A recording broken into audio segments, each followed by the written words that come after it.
Hello everyone, welcome to ST Study Lab. This channel is dedicated to exam oriented learning and concept clarity.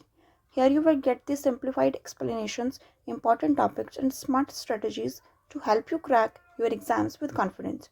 So, if you are serious about your preparation, subscribe to us to Study Lab and start learning with us. Here in this channel, we study UGC NET management and also the nursing educator is also available to help you in the nursing exams. So let's start with today's topic and today's topic is place. मैं आपको बता दूं कि अकेले ही आपको जो है वो मार्केटिंग मिक्स से आपको कम से कम 4 to 5 क्वेश्चन एटलीस्ट आपको देखने को मिलेंगे. तो ये एक बहुत ही आपका इम्पॉर्टेंट टॉपिक है एग्ज़ाम के पॉइंट से. इस सेशन में हम डिस्कस करेंगे marketing channels and value networks. हमारा नेक्स्ट टॉपिक रहेगा types of intermediaries. Next is push versus pull strategy. Next is channel levels and the last one is reverse channel. So let's start. हम देखते हैं कि marketing channels वो क्या है. If you want to purchase product और any commodity you have many options. The first one is you go directly to the market. Second is through internet you order the things you want. And the third one is आप e-commerce की बात कर सकते हैं. Example Blinkit, Swiggy, Zomato, Instamart, इन सब जैसी ये सब वेबसाइट को आप विज़िट कर सकते हैं परचेज़ के लिए. सो क्या कभी आपने सोचा है जो सामान आप परचेज़ कर रहे हैं भले ही आप वो डायरेक्टली शॉप पे जाके परचेज कर रहे हो या ब्लिंकिट से मंगा रहे हो या किसी वेबसाइट को विजिट करके आप परचेज कर रहे हो. सो ऑब्वियस सी बात है अगर फिजिकल गुड है तो उसकी पूरी ना पूरी जर्नी होगी जहाँ से वो परचेज होना स्टार्ट हुआ है वहाँ से लेके एंड कंज्यूमर तक. उनके बीच में बहुत सारे मार्केटिंग चैनल्स आ जाते हैं through which you get the product.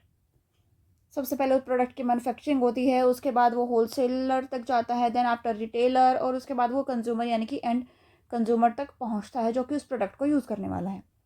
So basically ये एक चेन है, दी कनेक्शन ऑफ वेरियस इंटरमीडियरीज. और इन सारे इंटरमीडियरीज को जब हम इकट्ठा कर देते हैं तो हमारे लिए बन जाता है वो एक marketing channel. So a marketing channel consist of the period organizations and activities necessary to transfer the ownership of goods from the point of production to the point of consumption. It is the way products get to the end user, the customer, and it's known as the distribution channel. तो जैसा कि हम जानते हैं जो हमारे 4 P's हैं, that is product, price, place and promotion. जब प्लेस की हम बात करेंगे तो वो सारे चैनल्स वो जिनके थ्रू आप जो है वो अपने प्रोडक्ट को खरीद सकते. और अगर हम 7 C's की बात करें, जो प्लेस है वो कस्टमर को कन्वीनियंस प्रोवाइड करता है. So what are the key tasks performed by marketing channels? That is people, organizations and activities. वो कोई people भी हो सकते हैं, organization भी हो सकती है, कोई भी activity भी हो सकती है जो कि परफॉर्म की जा रही हो. और ट्रांसफ़र ऑफ ओनरशिप भी नेसेसरी है. सपोज़ आपने कोई थिंग परचेज़ की, आपने उसको पैसे दे दिए तो वो चीज़ जो है वो आपकी होगी. पहले वो शॉपकीपर की थी, उसके बाद आप परचेज़ करने के बाद वो चीज़ जो है वो आपकी हो गई. सो मैन्युफैक्चरिंग से कस्टमर तक चीज़ें पहुंचाने में बीच में जितने भी लोग जुड़ेंगे वो सारे हमारे मार्केटिंग चैनल्स का पार्ट हो गए. और इसी को जो है हम वो डिस्ट्रीब्यूशन चैनल भी कहते हैं और भी बहुत सारे नामों से हम इसको जान सकते हैं. नेक्स्ट आता है हमारे पास value network. So basically value network हमें एक्सप्लेन करता है कि how the product moves from producer to the customer through different members in network of partners that help a product reach customers in the right way at the right time. Next marketing channels की हम बात करेंगे. Marketing channels does not sell products directly to the customers, so they need channels through which they sell the products to the customers. So most producers do not sell their goods directly to the final users. Between them stands a set of intermediaries performing a variety of functions. So basically marketing channels help करते हैं कि आपको directly manufacturer से ना मिल के बल्कि आपको किसी इंटरमीडियरी के थ्रू जो है वो आपको प्रोडक्ट मिल सके. These intermediaries constitute a marketing channel, also called a trade channel and distribution channel. So in marketing channels को हम other name से भी जान सकते हैं जैसे कि trade channels and distribution channel. Marketing channel decisions is almost the most complex and challenging decisions facing through a company. तो मार्केटिंग चैनल्स एक ऐसा कॉम्प्लेक्स डिसीजन है, एक ऐसा चैलेंज है जो कि फेस करना पड़ता है कंपनीज को. Because to build marketing channels we need money, time, cost, and so many things. So it is the most complex things which faced by the company. Companies these days are restoring to hybrid channels or multi-channel marketing. यहाँ पे hybrid का channel का मतलब है more than one marketing channel. So इसमें online भी आपके पास option हो सकता है, ऑफलाइन भी हो सकता है, कोई भी रिटेल स्टोर आपके पास हो सकता है. इट मीन्स डैट हम जो है वो एक से ज़्यादा तरीक़ों से हम जो है वो कस्टमर्स तक पहुंचने की यहाँ पे कोशिश कर रहे हैं. एक और टर्म जो है वो आपके एग्जाम में आया था, डेट इज़ ओमनी चैनल. यहाँ पे ओमनी का मतलब है प्रेजेंट एवरीवेयर, यानी कि वो जो चीज़ हर जगह प्रेजेंट हो. इसी तरीके से जो मार्केटिंग चैनल्स हैं वो भी अब ओमनी प्रेजेंट होने की कोशिश कर रहे हैं, यानी कि हर तरफ हर जगह पे वो प्रेजेंट होने की कोशिश जो है वो. बिकॉज आप देख सकते हैं आजकल जो है वो कितने एडवांस लेटेस्ट जो है वो चैनल स्टार्ट हो चुके हैं. जैसे कि आप ब्लिंकिट का एग्जांपल ले सकते हैं. तो आप कहीं पर भी बैठे हैं, आप ऑफलाइन या ऑनलाइन जो है परचेज आप कर सकते हैं. सो यहाँ पे ओमनी चैनल दो तरीके के हो सकते हैं, offline and online. Offline means physically आप किसी चीज़ को जाके परचेज कर रहे हैं, and online means digitally. Next our important topic is type of intermediaries, कि कितने तरीके के आपको इंटरमीडियरीज जो वो देखने को मिलेंगे. ये डिफरेंट डिफरेंट टाइप्स के हो सकते हैं. सपोज होल सेलर हो सकता है, देन एजेंट्स हो सकते हैं, रिटेलर्स हो सकते हैं. सो अगर हम होल सेलर की बात करते हैं तो यहाँ पे आपको स्पेशलाइज्ड होल सेलर मिल जाएंगे एंड मर्चेंट होल सेलर्स आपको मिल जाएंगे. इसके अलावा आपको रिटेल होल सेलर मिल जाएंगे and limited service wholesaler भी आपको मिल जाएंगे. उसके बाद अगर हम रिटेलर्स की बात करते हैं तो आपके पास होंगे franchisee, departmental stores, supermarket, chain stores, online retailers, ये आपके पास रहेंगे. और अगर हम एजेंट्स की बात करते हैं then it would be brokers, manufacturers agent and commission agents. Okay, so इनके अलावा भी आपके पास बहुत सारे इंटरमीडियरीज हो सकते हैं. सो आइए हम स्टडी करते हैं कि कितने तरह के इंटरमीडियरीज हैं और उनको किस किस कैटेगरी में हम जो वो डिवाइड कर सकते हैं. तो इनको जो है वो हम 3 कैटेगरीज में डिवाइड कर सकते हैं. सबसे पहले आते हैं मर्चेंट्स. इसमें वो इंटरमीडियरीज आ जाते हैं जैसे कि होल सेलर्स एंड रिटेलर्स. ये लोग क्या करते हैं, ये लोग सामान खरीदते हैं मैन्युफैक्चरर से और अपनी ऑनरशिप लेते हैं एंड देन रीसेल कर देते हैं उन चीज़ों को. हम उनको बोलेंगे मर्चेंट्स. सपोज आप तनिष्क या किसी भी ज्वेलरी स्टोर में अगर आप जाते हैं तो वहाँ से परचेस करते हैं, तो इसका मतलब ये नहीं है कि आप डायरेक्टली उनके शोरूम, उनके मेन शोरूम से परचेस कर रहे हैं. उन्होंने पहले अपनी फ्रेंचाइजी ली है, पहले उन्होंने टाइटल अपने नाम किया है और उसके बाद वो आपको रीसेल कर रहे हैं. तो ये लोग कहलाएंगे मर्चेंट्स. तो मर्चेंट्स में आपके पास 2 तरीके के आ गए. First is wholesaler and second is retailers. So जो मर्चेंट्स हो गए वो रिस्क टेकर भी होते हैं, अपना जो है वो कॉस्ट भी लगाते हैं और जो है वो कस्टमर से इंटरेक्ट भी करते हैं. The next type of intermediary is agent. Agents में हमारे पास आ गए ब्रोकर्स, मैन्युफैक्चरर्स, ऐसे रिप्रेजेंटेटिव, ऐसे सेल्स एजेंट जो है कि वो कस्टमर से नेगोशिएट करते हैं और कि प्रोडक्ट जो है वो कैसा है, किस तरीके का है, और बार्गेनिंग भी करते हैं उनसे, but they do not take the title of the goods. ये लोग पहले अपने नाम का टाइटल नहीं लेते। फॉर एग्जांपल जैसे कि हमने देखा मर्चेंट्स में, ये लोग पहले खुद टाइटल अपने नाम कराते हैं, लेकिन एजेंट्स में ऐसा कुछ नहीं है। वो सिर्फ नेगोशिएट करते हैं, एज ए इंटरमीडिएट वो काम करते हैं, उनका जो टाइटल्स है वो कोई लेना देना नहीं होता है। थर्ड कैटेगरी हमारे पास आ जाती है फैसिलिटेटर। अब ना ही ये टाइटल अपने नाम कराते हैं, ना ही वो कस्टमर से जो नेगोशिएट करते हैं, ये दोनों ही काम नहीं करते हैं। ये लोग जो है वो मैन्युफैक्चरर से कस्टमर तक की जो जर्नी है प्रोडक्ट की, उसको फैसिलिटेट करने का काम करते हैं। These are called facilitators. The transportation companies, independent warehouse, banks, advertisement agencies assist in the distribution process that neither take the title of the goods and neither negotiate purchase or sales. They are called facilitators. So ये जो है वो सिर्फ और सिर्फ facilitate कर रहे हैं ताकि आपका जो प्रोडक्ट है वो इजीली कस्टमर्स तक पहुंच सके। फॉर एग्जाम्पल वेयर हाउसेज वाले हो गए, वो आपको बोल देंगे वेयर हाउस ले लो, आप अपना सामान जो है वो स्टोर करके रख सकते हैं। बैंक्स हो गए, वो आपको शॉर्ट टर्म लोन्स प्रोवाइड कर देंगे। एडवर्टाइजमेंट एजेंसीज होगी, जिसमें आपका जो है वो एडवर्टाइजमेंट कर देंगे आपके प्रोडक्ट्स का। So these are the facilitators in the marketing channels.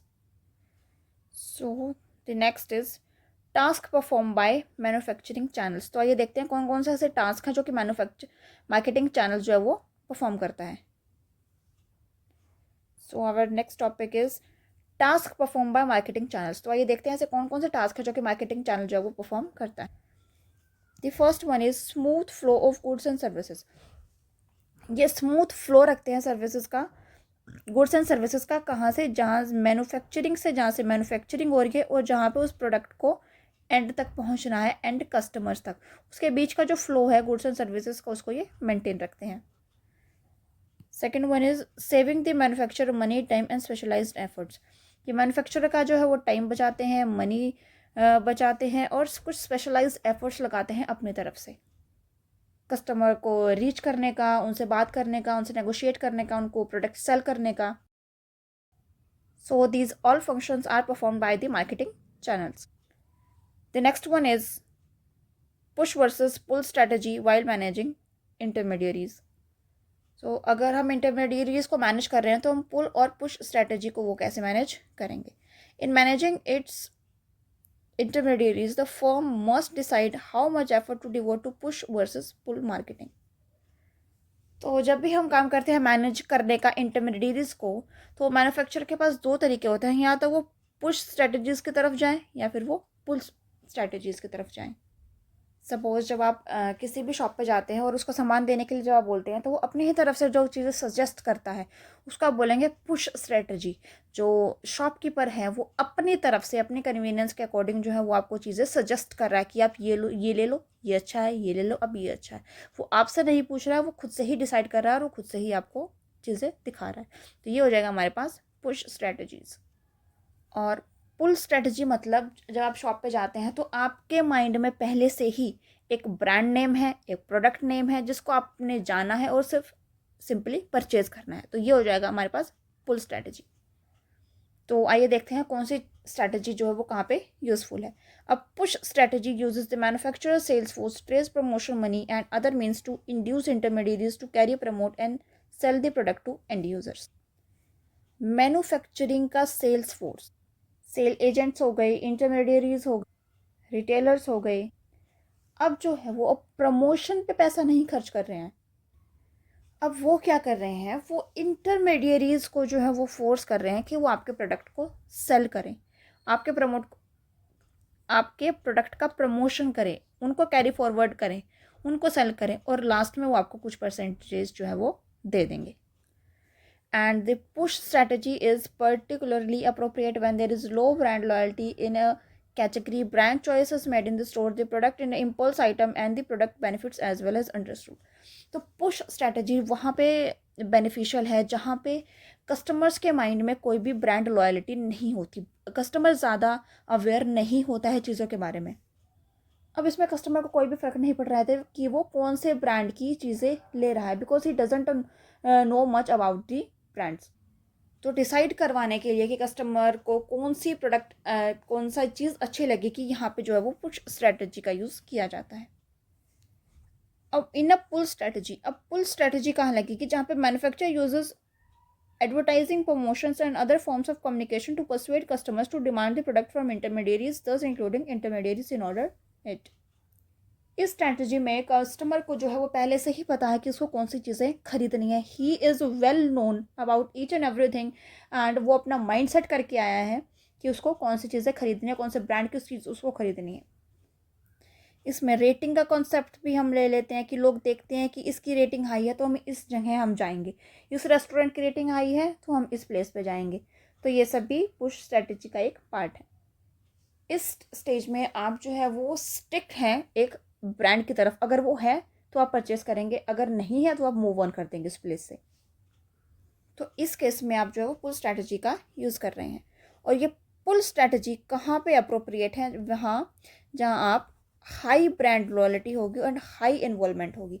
When customers are able to perceive difference between brands they will choose the brand before to go to the store. जहाँ पे customer पहले से ही mind set करके आया है कि उसको इस ब्रांड की चीज़ें ही खरीदनी है और वो स्टिक है उस ब्रांड के टुवर्ड्स. सो आपकी ब्रांड लॉयल्टी एंड आपका इन्वॉल्वमेंट दोनों ही यहाँ पे हाई हैं. सो the next is functions performed by members of marketing channels. कौन कौन से फंक्शंस जो है वो परफॉर्म किए जाते हैं through marketing channels?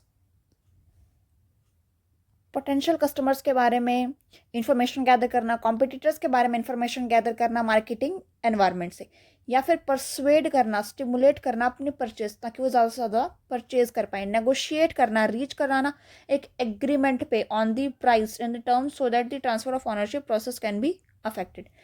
Place orders with manufacturers के तरफ जो है वो orders places करना. Acquire the funds to finance intermediaries at different level of marketing channels.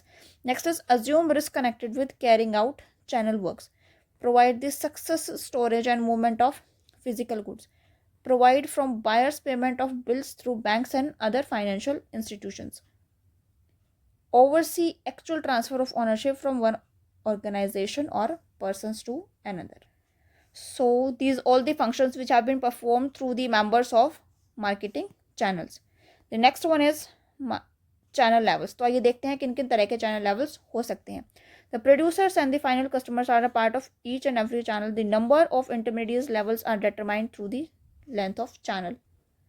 So manufacturer से कस्टमर तक का जो चैनल है उसके बीच में कितने लेवल्स हैं वो डिसाइड करेंगे कि उनके इन बिटवीन कितने तरह के नेटवर्क्स हैं या चैनल्स हैं. अगर कोई भी नहीं है तो ज़ीरो लेवल. फॉर एग्जाम्पल आपको यूट्यूब पे किसी का सब्सक्रिप्शन परचेस करना है तो आप डायरेक्टली उनकी वेबसाइट पे जाके जो परचेस कर सकते हैं, बीच में कोई भी इंटरमीडिएरी नहीं है. तो ये हो जाएगा ज़ीरो लेवल मार्केटिंग चैनल, जहाँ पे मैन्युफैक्चरर से कस्टमर तक के बीच में कोई भी मार्केटिंग चैनल इन्वॉल्व नहीं है. वन लेवल चैनल कहाँ आता है? जहाँ पे एक बीच में रिटेलर जो है वो इन्वॉल्व हो जाता है मार्केटिंग एंड कस्टमर के बीच में. फॉर एग्जाम्पल आपने कार परचेज़ की, बाइक परचेज़ किया, स्कूटर परचेज़ किया, स्कूटी परचेज़ की, तो आपने वहाँ डीलर से जाके परचेज़ किया, अपने शोरूम से जाके परचेज़ की, जिसने जो है वो कंपनी से परचेज़ की है.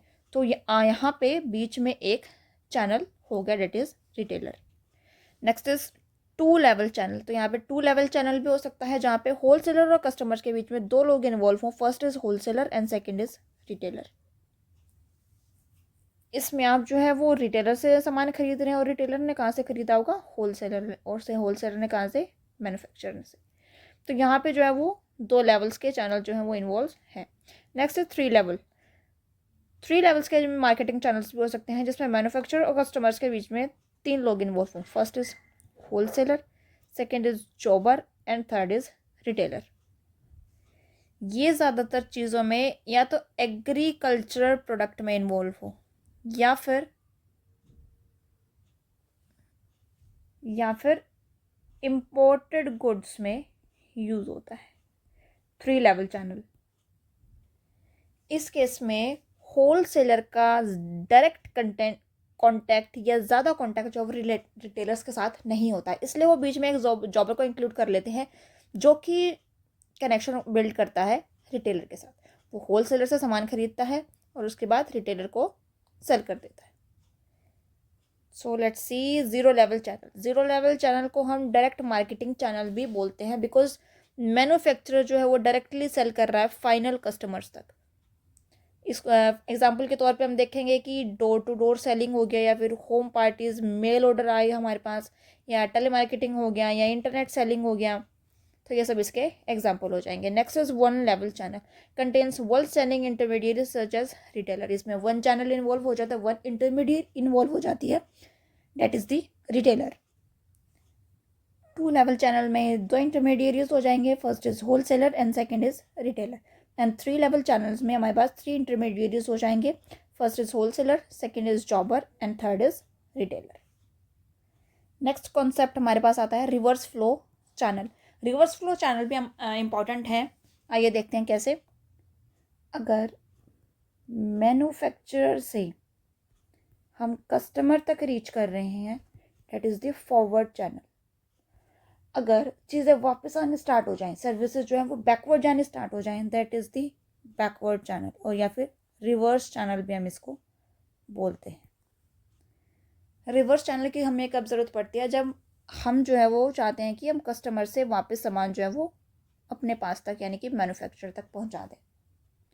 सो फॉरवर्ड मूवमेंट तो हो गया फॉरवर्ड चैनल, बट जब रिवर्स चैनल की बात आती है तो इसको हम यूज़ करते हैं to reuse the product और constraint such as refilled chemical carrying drums. For example, जब आप अपना ओल्ड प्रोडक्ट या ओल्ड सामान जो आप इन यूज़ में था, लेकिन अब जो है वो आप उसको बेच के जब आप नया प्रोडक्ट कोई खरीद रहे होते हैं, तो that is the reverse channel. To refurbish the products for resale. For example, आपने नया फ़ोन ख़रीदा और कई बार जो है वो ऑनलाइन स्टोर्स वाले बोलते हैं कि आप अपना ओल्ड प्रोडक्ट जो है वो रीसेल कर दो, हम आपको नया दे देंगे। और जो पुराना फ़ोन वो ख़रीदेंगे हमसे, उसको वो क्या करेंगे, थोड़े बहुत और पैसे लगा के उसको क्या कर देंगे, वो लोग रीफर्बिश कर देंगे for resale. Next further resale के लिए वो उसको रीफर्बिश कर देंगे, उसको ठीक ठाक हालत में बना देंगे।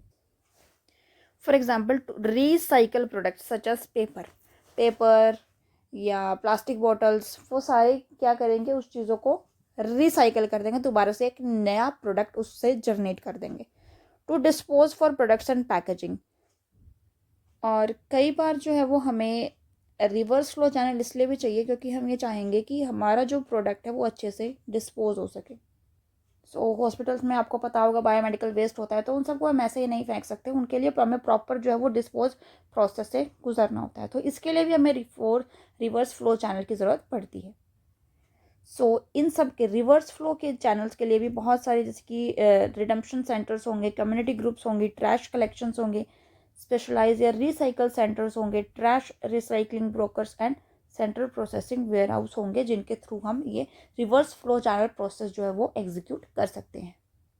सो क्वेश्चन में आ सकता है कि रिवर्स फ्लो चैनल किन किन चीज़ों के लिए हो सकता है। So the first is for reuse, second is to refurbish, the third one is to recycle, and the fourth one is to dispose of. और रिवर्स फ्लो में हमारे पास इंटरमीडिएरीज कौन कौन से हो गए, ये भी आपसे पूछा जा सकता है। तो मैन्युफैक्चरिंग रिडम्पशन सेंटर्स हो गए, कम्युनिटी ग्रुप्स हो गई, ट्रैश कलेक्शंस वाले हो गए, specialised recenter groups and all this things. So the next one is service sector channels. As internet and other technologies advance, service industries such as banking, insurance, travel and stock buying and selling are operating through new channels. तो जैसे कि यहाँ पे banking हो गया, insurance हो गया, travel, stock buying हो गए, तो ये सारे के सारे जो है वो सर्विस चैनल्स हैं और जो कि ऑपरेट करते हैं अदर न्यू चैनल्स के through also. Channels majorly offer करते हैं आपको अलग अलग तरीके से के वेज, जिनके थ्रू आप जो है वो बैंकिंग कर सकते हैं। डिजिटल बैंकिंग है, यूपीआई है, ऑनलाइन पेमेंट है, एंड ऑल्सो आप एटीएम से भी काम कर सकते हैं। So that's all about today's video, and I hope this session is helpful you to understand the concept clarity. If you found it is useful, so don't forget to like and share and subscribe our channel, that is S2 Study Lab, for more exam oriented concepts. And thank you all for watching the video.